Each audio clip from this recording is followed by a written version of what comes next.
I wish you Prepared that's a you lot of without me. pressure. you, you know, I was prepared for all. I was prepared for all those questions, but that one.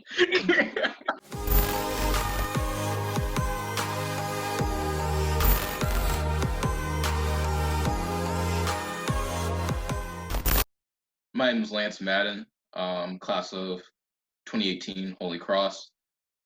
Right now, I currently work in a financial firm as an operations specialist. I buy and settle trades for the firm. Other things I've gotten into, I'm a power lifter. Um, I'm a blue belt in Brazilian Jiu Jitsu. I've been doing Jiu Jitsu for about 5 years now. Um, I practice Muay Thai. I haven't had any fights recently. I had a few fights when I first started, but none in the most recent years. So, kind of know a thing or two about martial arts and a little bit about lifting. So yeah, that's me. You can follow me at Lance Madden _ fitness. Um, yeah, I think that sums up my life pretty much right now. Awesome. Thank you so much for being on this. It's always And thank you fun for to talk to you inviting me. and learn from you. Um, to start off, you got a little bit into about like since you graduated, what you've been doing since you've graduated, and now that you're into Brazilian Jiu Jitsu, um, Muay Thai, powerlifting, all that stuff. Where in your past life, or in your early childhood or high school or during college, what was exercise and fitness to you in years prior to, where your head's at now? So how did you grow up? What's your journey in terms of like going to different sports to when you decided to work out, stuff like that? This is actually like pretty interesting. I was thinking about this a lot recently because of the quarantine and not being able to work out and seeing where fitness is in my life now. So when I was growing up, I had really bad asthma. I had bronchial asthma, and another type where I couldn't exercise, I couldn't run, I couldn't play sports growing up, and so when it came time to like do all the things that the normal kids were doing, like the healthier kids were doing, I couldn't. There were times that I would like be playing basketball and have an asthma attack and have to go to the hospital.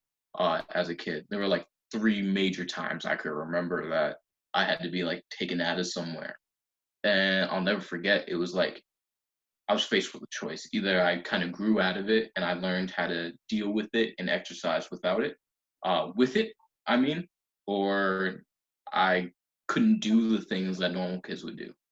And so my fitness journey really started with that ultimatum. Like you either learn how to deal with it or you can't do a lot of the things that you want to do. And it started around when I was in like 7th or 8th grade, where I started doing like push-ups, sit-ups, and squats. That got popular because of One Punch Man, if you watch anime. But Yeah. really, it's actually what really shaped my the beginning in fitness for me, because like push-ups really expand your chest, they open up your chest. They allowed my chest to stay warm, which was an issue for me because there would be like mucus and stuff in my lungs. And so when I would start running and I was cold, I wouldn't be able to breathe as easily as normal people would. And so by getting in shape and conditioning in the way that I did, it really changed uh, my level of fitness. And so that's how I got into fitness. A lot of the motivators, early motivators for me, I feel like a lot of kids from the inner city would agree. Dragon Ball Z, uh, seeing the way that Goku and Vegeta trained was very interesting. But uh, my father was an athlete. My dad had bigger biceps than me, and he hasn't worked out in 15 years. Don't tell him I said that, but he's a tremendously strong guy. He was a track athlete when I was growing up, and he played baseball, and he has state trophies and stuff like that. So that really motivated me to get started on my own fitness journey as soon as I could. So once I figured out what I needed to do to beat my asthma, I started on the road and did whatever I needed to do. Hmm. And what sports did you end up playing, if any? So I started out playing soccer. Soccer was the first sport I played. That was my sophomore year of high school. Um, it took a lot of training for me. I had to be comfortable running at least 5 miles every day, um, for me to be able to do comfortably without worrying about my asthma and stuff like that. And so I trained really hard my freshman year. Um, I was running every day with my dog. I was running every time I had the free time and the opportunity to, because I didn't want to sit on the bench anymore. I didn't want to be on the sidelines. I wanted to be in the game, and so I started playing soccer and took a little bit to learn the game, and that was the first sport that I started playing. And then I started to get into parkour, free running, and martial arts tricking after that. Mhm. And have you, the one thing that I noticed like really struck out to me is when you said that you had to make a choice, whether it's you're gonna live with it and just accept the difficulty that it takes, or that you'll try to persevere through it and try to work things around it. Um, although many people may not be faced with the ultimatum that you're faced with, or have the original handicap or challenge similar to yours, I feel like everyone is sort of faced with a choice that they have to make. And you mentioned your choice being partly because of your dad, partly because of Dragon Ball Z and anime. But it's a choice that's consistent, and we've talked about that before. Even regardless of whether you consider yourself beginner, intermediate, advanced, professional, whatever, it's always like a constant choice, and you always have to find a new way to either revisit why you started or to add another reason on to um, what that is. So segueing over to the mentality that it takes, because that's what I'm interested in a lot with your journey and your fitness journey, mentally speaking. How have you grown in terms of how you look at exercise over the course of starting sports in high school versus being on your own in college, and now after college having um, a full-time job and being on your own. So I guess to start off just with like how did your mindset change via from high school to college? From high school to college, um, when I was in high school, my mindset was like I want to be the best. Like I wanted to be the fastest. I wanted to be the strongest. I didn't care who I had to go up against. I was going to be the fastest and I was going to be the strongest in my high school. That was my mindset. I felt like I was pushed back way too far. So I wanted anything and everything. I was determined. And I took that determination with me into college. Um, and so when I first got to college, fitness was just like I was going to do it. I was going to join the track team. I was going to do a bunch of different things. I was even talking about joining the football team for a time. Um, but that wasn't it for me. Um, there's like a lot of people think when you get into fitness that there's a big part of it is ego. Like you do it because you want to be the best, and a lot of it is because you want to be the best. But it's not necessarily you want to be better than everybody else. You want to be the best version of yourself. And that's what I came to realize as I worked through college. Well, started training through college. Um, and that was primarily because fitness became less of a like just a fun thing I did sometimes, and it became more of part of my lifestyle. And I think that's something that separates people that are truly serious about fitness and people that just want to lose weight or whatever. People that think fitness is like something that they do. Fitness is a lifestyle, and that's what I learned in college. Fitness became my everyday in college, even while we were going out, having fun and doing whatever, I was still waking up at 5 a.m. to go and lift. When I started lifting, or waking up at 5 a.m. to go train, um, fitness became a part of my discipline. It became how I centered myself. It became how I dealt with stress. It became how I dealt with interpersonal issues that I had with other people. And forced me to discipline myself in a way that most people don't learn how to discipline themselves. Um, I'm a big David Goggins fan. Uh, he uses fitness in very much the same way. I found him later on in college, but I adapted a similar mindset to him that everything is all mental. Everything about fitness is mental. Like how far you're able to push yourself is mental. How far you're able to go is mental. Like if you put limitations on yourself, you're going to limit yourself. So what I started doing is realizing, all right, there have already been a ton of limitations put on me, whether it be my asthma, whether it be my height, whether it be my skin color, what have you. I'm not going to limit myself. Other people might want to limit me, but I'm not going to limit myself. And so that's how my mindset changed from high school to college. And then now going into the real world, uh, again, fitness is a part of my lifestyle. Fitness is a part of who I am as a person. Not necessarily like if, say, I was to get injured, God forbid, and like I can't do fitness anymore, I would be depressed and I wouldn't know what to do with myself. But that's not the case. Fitness is a part of my lifestyle because it's a part of my discipline. Like if I wasn't able to work out as much as I am, I would find something else to discipline myself. When I left college, I realized that there was a huge kind of void for me because I wasn't able to go to the gym twice a day in the same frequency. Um, so I found other things to do. That I started doing jujitsu more. I started weightlifting a lot more. But something else I started doing was reading a lot of books about fitness, about health, about wellness, physical and mental wellness. And I think that a lot of people don't really understand that the mental wellness part of fitness is probably more important than the physical wellness part. And that's I guess that's what I'm learning as I'm moving towards my adult life Hmm. outside of college. Hmm.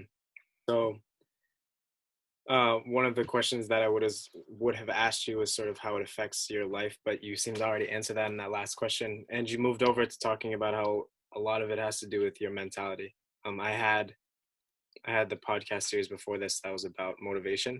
Um, there's a lot of overlap with fitness and motivation. Um, Definitely. a lot of conversations that I have with people though that either put me or someone else on a pedestal for the mentality. The sense that I get is a lot of the times, if people aren't there, it's because they see that as something that they can't get to. Um, what sort of, either based on your own personal experience or based on people that you've talked to, people that you've seen, what kind of advice would you give to someone who thinks that I can't get to that level, or I just am not motivated like that or determined like that? Because a lot of this lifestyle, because it is lifestyle, has to do with both the physical and mental components that stem from, like you said, your discipline and your drive. But discipline and drive look different for everyone. So how would you give advice to someone who doesn't have the kickstart drive where like they've never had an issue with motivation? So someone who is finding themselves struggling to be disciplined or struggling to really get themselves motivated about becoming the best version of themselves. Well, first things first, I think that especially in our generation, um, a lot of people will go online and they'll look at other people and they'll compare themselves to other people. So the first thing I'll tell anybody that wants to get that motivation is to get off Instagram. Get off Instagram, get off Snapchat, stop looking on Facebook, stop going on YouTube. If you're looking to compare yourself to other people, you're doing it wrong. You're not other people. And that's something that I had to learn. I'm not a 6'4", 260-pound guy. You know what I mean? Mhm. And I had to accept that, right? And I think a lot of people they don't accept that. Like the way that I train fits my body type, fits my personality, fits my schedule. Like I wouldn't be training twice a day unless it fit the kind of person that I am. I wake up early anyway. So my mindset was if I'm going to be at 5 o'clock laying in bed, looking at Instagram, waiting for somebody to text or whatever, I might as well be doing something productive with my life. So I'm going to get up, I'm going to go to the gym, I'm going to grind. So when I start my day, I started my day by accomplishing something. It makes me feel good. So when I'm going through work and I'm dealing with the everyday mundane kind of thing where you're just like doing the same things over and over again, in the back of my head is like, I just benched 365 pounds this morning. I just squatted this much this morning. I squatted 435 pounds this morning. I'm pretty proud of that. But it's like it gives me something to obtain. It gives me a break in my day. It gives me something that nothing else can really give me. Like I feel like humans aren't as complicated as we make ourselves out to be. We're very much still animalistic in a sense, like primal. We still need our basic needs met. And sitting behind a desk and a computer and talking through phones, not getting that face to face interaction, not being out and active isn't healthy for us. Sitting down and confining ourselves to a space isn't what we should be doing. And so for me, when I'm trying to tell people how to motivate themselves, it's like, look how you feel when you're just sitting down. Look at yourself. Look, like, think about what you're thinking about. Like, actively take that time and see what you're thinking about. Feel out everything that you're going through when you're looking at your phone, when you're sitting at your desk. And if that doesn't excite you, but you're excited when you're outside going for walks, when you're kayaking, when you're rock climbing, when you're just taking like a bike ride with your friends, or when you're in the gym or whatever, like if that excites you, if that active lifestyle excites you, which it will for 99% of people, that's what you should be going towards. And it's slow and steady. Like I didn't start out by, going to the gym and just being like, all right, I'm gonna lift 300 pounds. You know what I mean? I started out by like, I just wanted to get in shape and I wanted to do some push ups. And push ups turned into handstand push ups. Handstand push ups turned into planches. Squats turned into backflips. Uh, Running turned into playing soccer. And it's just, you have to find the things that you enjoy, the things that you like, and turn them into something that are one going to keep you healthy, but two, just you're going to be able to maintain it. It's the same thing with diets. You can't. No one is going to want to do one of those like crazy juice diets their entire life. Like if you can do that your entire life, you're not human. You are a juice eating robot. Like you need a certain level of discipline, of course, but you also have basic human needs, and being active is one of them. Eating like protein, carbs, fats, that's it. Like you have basic human needs and those needs need to be met. You know what I mean? And I think that a lot of people complicate it because they're like, "Oh, I want to lose weight. I want to look like an IG model." It's not that easy, and it's not that simple. I, That's I think one of my favorite parts about this, two things. One of my favorite parts about that response was one, the idea that you brought up that it's very personal. Like we mentioned it being a lifestyle and that lifestyle is different for everyone. And it kind of eliminates the excuse that whether one, either you don't have time or either you don't enjoy doing it because like you said, 99% of the time, one, it's starting off small, but two, there's something active for everyone. Like there's something active that someone will enjoy. And if you're having trouble, like the message, if you're having trouble sort of finding where to start, just look at what you enjoy doing and then go based off of that.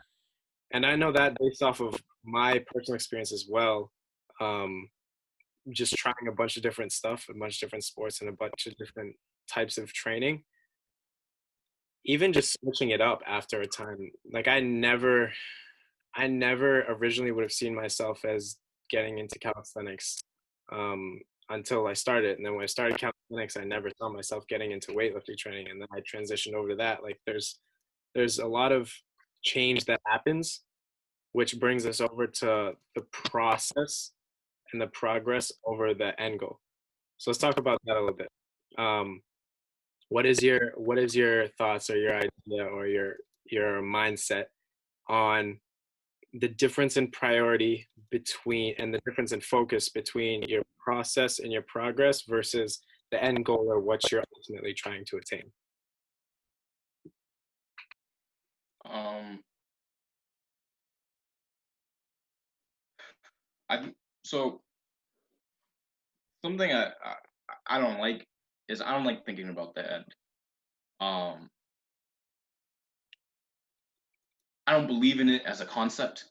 The end, like thing.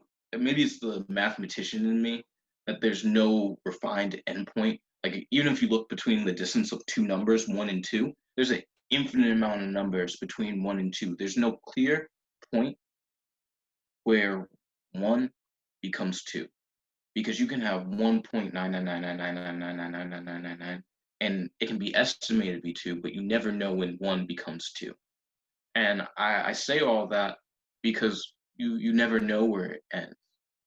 Like for me, like I have goals that I want to reach, but does that mean that like that's the end? I don't think so.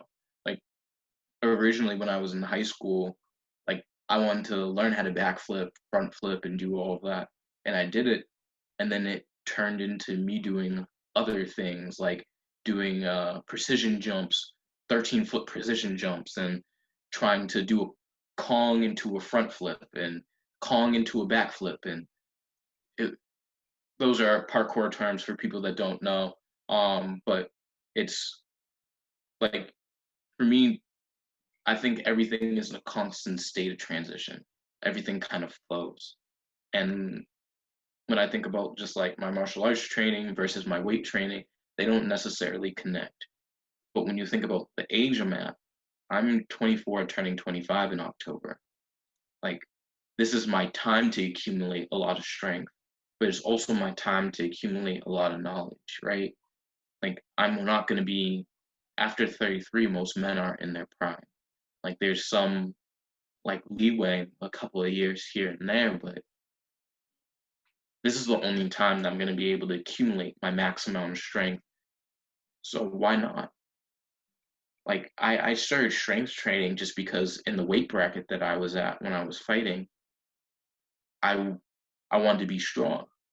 And then I realized I enjoyed it. And so I kept doing it. And now I'm in a much higher weight bracket. You know what I mean? And so it's like you just you transition into things and you don't really have an end goal. Like the end is the end. Like everybody dies, you know what I mean? But there's no true end. Like I can't say that one day like I'm gonna bench 450 pounds and that's it. I quit powerlifting and I walk away because if I bench 450 pounds, when I bench 450 pounds, I'm gonna want to do 500. And then when I do 500, I'm gonna want to do 550. And shoot, if I can do 550, I'm going to keep pushing until I can do 600. Um, that's my mindset. Like once I reach a goal, especially with fitness, I try to reach the next one, and that's why I say there's no real end point. It's just constant transition. You're constantly trying to improve yourself, and I really think that's what separates people with the deterministic mindset that a lot of fitness guys have from your everyday people that struggle to get motivated to get into fitness. Like a lot of us don't think we're better than anyone like people think that we do. A lot of people think fitness guys are self-absorbed, that we only care about ourselves and that we just want to look in the mirror and flex and post thirst traps on Instagram. And the thirst traps might be nice on Instagram, even though more the people that you want to like it don't like it. I'm not salty or anything, but that's a side point. It's so much more than that. Like I literally can say that every day I'm making small improvements on myself. I'm literally able to say that if I feel depressed, I can still get myself up, work hard, and accomplish something. And not a lot of people can say that. Like I have something that I'm working towards even when I don't know what I'm working towards. I have something that I know I'm making improvements in. And in, my thing with fitness is my thing with life is if you have one thing that you know you're making improvements in, you know you can improve in other aspects of your life. And I think a lot of people don't like things like fitness because they don't want to admit to themselves that they have improvements that they need to make. And I personally know that outside of just fitness, there's a lot of life that I need to improve on. Like I want to be a better person just all around. And I know because I have the mindset that enables me to improve, to push limits, to go further than I ever thought that I could, that that person that I want to become, that goal that I want to obtain outside of the gym is fully possible. Because what was it? 3 years ago, I couldn't bench over 275. Right now, I'm benching 395, 400 pounds. Huge difference. I never would have thought I would have got there if I had a mindset that there's an end point. I don't believe there's any such thing as an end. You just got to keep pushing and you got to have that mindset where it's like, I'm going to improve every day if I can. God willing, I'm going to improve every day. Point blank, period. It's me against me. No one's going to stop me because I'm the only person in my way. If you have that mindset, nothing's going to stop Mhm. There's a very inspiring but consequently, um, I guess, intimidating aspect to the truth of human potential is that we're limitless in the sense that obviously we can't, we don't have superpowers per se like we see in movies, but the fact that you can never really look yourself in the mirror and say that you gave it 100% because like you said there's no defined point at what that is. There's always, okay, I hit 99%. Let's see if I can hit 99.9% tomorrow. And let's see if I can hit 99.99% the day after that. And then if I drop down to 90% the next day for whatever reason, I'm going to go back up. Like, even when you start to come out of your physical prime, that's when your wisdom and your knowledge starts to grow. That's when you can start improving in other aspects. Your relationships start to be more solidified. You become less toxic with yourself. You become more educated. Whatever it is, there's always something more that we can attain, and I think that's the truth of really focusing on the process and not really as you approach it, not really thinking about the end goal because there is not necessarily an end. Um, there's there's never going to be a point at which you're like, okay, that's it, like we've reached our best self, which is the beauty of being able to always push who we are. So I really that. like how you phrase that and how you explain that, especially with how you related your own life and your personal examples. First trap pictures, get more guys than girls. So we hung out like a few months ago, and Yeah. you told me the story, right? Okay. Okay. I guess I'll expose myself. The funny thing is so she follows my fitness page on Instagram, and we had a conversation because I was like doing something on my story. You know, I'm always posting random workouts and stuff on my story, and she just started talking to me, and she was like, I don't remember when I met you, and so I told her the same story of how she met me that I told you, and she was just like, God, I'm so sorry. I was so drunk that night. But so for everybody else that doesn't know the story, there was a time I left my job. So I had a job right out of college. I was an analyst for a private equity firm, a small private equity firm. Um, and so I ended up losing that job. And so for a time, I was on a path of self-discovery. I became a teacher for a year and a half. Well, half a year. I wasn't a year and a half. It was a half a year. And while I was being a teacher, I decided to try new things. So I decided to do security and use my martial arts training and my broad shoulders to scare people that go to clubs that misbehave. And so I was standing security for the VIP one night, and this girl and her sisters came up to me, like really drunk. Like, oh my God, these people are in our section. Oh my God. There's this girl that was in the group. Her sisters talked to my manager. Why they started talking to my manager when I was like in charge of the section, it's beyond me, but it was my problem. This girl stands this close to my face and is holding my arm, like cupping my tricep, like so I cannot move. And she goes, "Are those muscles for show, or do you know how to use them?" And the suave man that I am, I take a step back, I pull out my phone, I swipe it up, I type in I press Instagram, and I show her some videos of me lifting. She rolls her eyes, sighs, takes a step back, and looks at through my Instagram. She adds herself on my Instagram and then spends the entire night just chatting with me about her life as a hairdresser. Until her and her sisters leave. So when her and her sisters leave, my manager comes up to me and he was like, "So did you get her number?" And I was like, "No, why?" And he was like, "Are you dumb or are you stupid?" And I was like, "What do you mean?"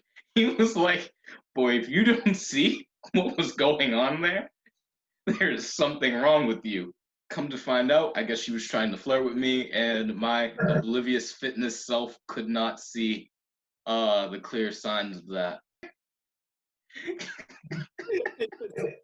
So, you know how to use those? Yeah. Look.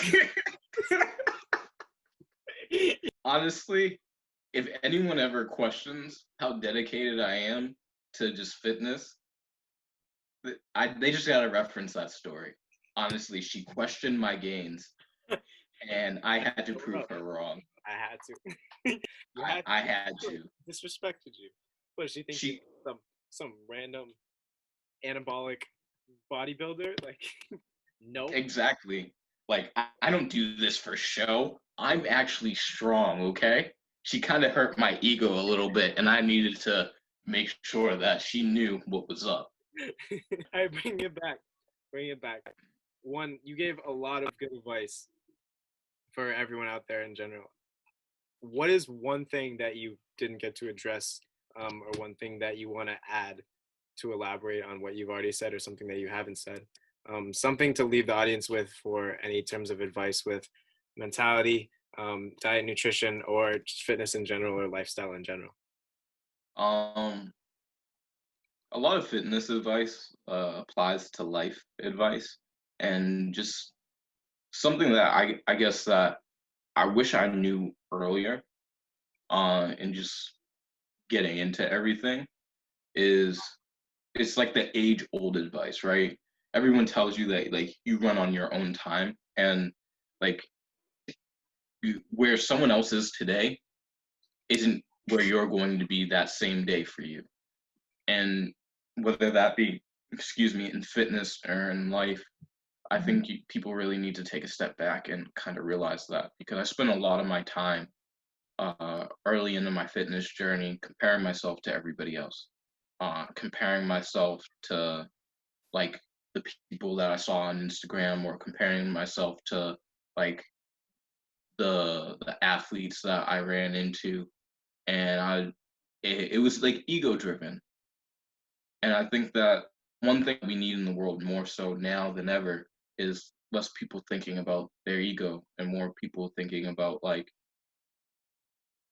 okay, like it's not about me. I don't need to beat people. I need to be better as a person. And like that's what fitness is. It's not about being the most attractive person in the room. It's not about being the most like cut, or it's not about being the most strong or most agile person. It's about being the best version of yourself, because you're going to learn so much about yourself as you train, as you take the time to get to know about yourself. And a lot of people don't do that anymore. And I didn't know just what I was capable of until I started training. I didn't know how far I could push myself.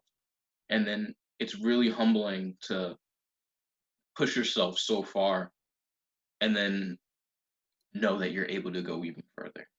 And I think a lot of people don't know how far they can go because they never tried to push themselves because they would be surprised. A lot of people are much more capable than they give themselves credit for. And so, for everyone listening, I just wanted to personally tell you you're much more capable than you give yourself credit for. If you feel like you're not capable of doing something or accomplishing something, you are. I want you to know that because just because someone says that you're not doesn't mean that you need to say that you're not. You don't put limits on yourself. Other people might, but you don't do it. Everything starts from in here. It starts from in here, doesn't start from everywhere else. Everything everybody else has to say doesn't matter. When you set your mind to something, you have to do it for you, not for anybody else. Because if you're trying to accomplish your goals for everybody else, say that person changes, say that person leaves your life, say that thing that you're focusing on that you want to do changes, everything's going to fall apart. So when you take that step in and it's like, I want to be a better person for what I can put out to the world, you're much more able to quantify what you're able to do, if that makes sense. You're much more able to say, okay, I have to beat me, not anybody else, me. And then you can write down the weight that you did yesterday. And if you do 5 more pounds today than you did yesterday, you beat you. If you do one more rep than you did yesterday, you beat you. And that's what you got to know. It like fitness isn't something grandiose. It's not only meant for the genetically enhanced individuals that walk among us. It's for everybody, no matter your body shape, your size. I know a dude without any legs that benches way more than I do. I know people that I know a guy, I met him at a fitness convention. He wears like a catheter. I think it like pumps his blood through his body, and he is the most jacked guy I've ever met in person. He's like so cut and lean, and he has a pump hanging from his side. I'm not sure what it does, but I know it's a medical condition, and it's like it's possible. It's possible. And the only person holding you back from anything, whether it's getting in shape, whether it's achieving your career goals, your academic goals, is you. You're the only person holding you back. And so please just take control of yourself, discipline yourself, and take that time to get to know yourself to accomplish your goals. And that's all I could say. So thank you for having me on. Thank you so much for, everything. Thank you so much for spending the time. Thank you so much for your wisdom. Thank you so much for your stories. Yeah, if anyone wants to go run through a brick wall, just listen to that last 5 minutes of that and should be set. That's Thank you so much, Lance. I'm gonna go eat real food and then work out. Absolutely. Thank you so much, Lance. All right, bro. Have a good night. You too.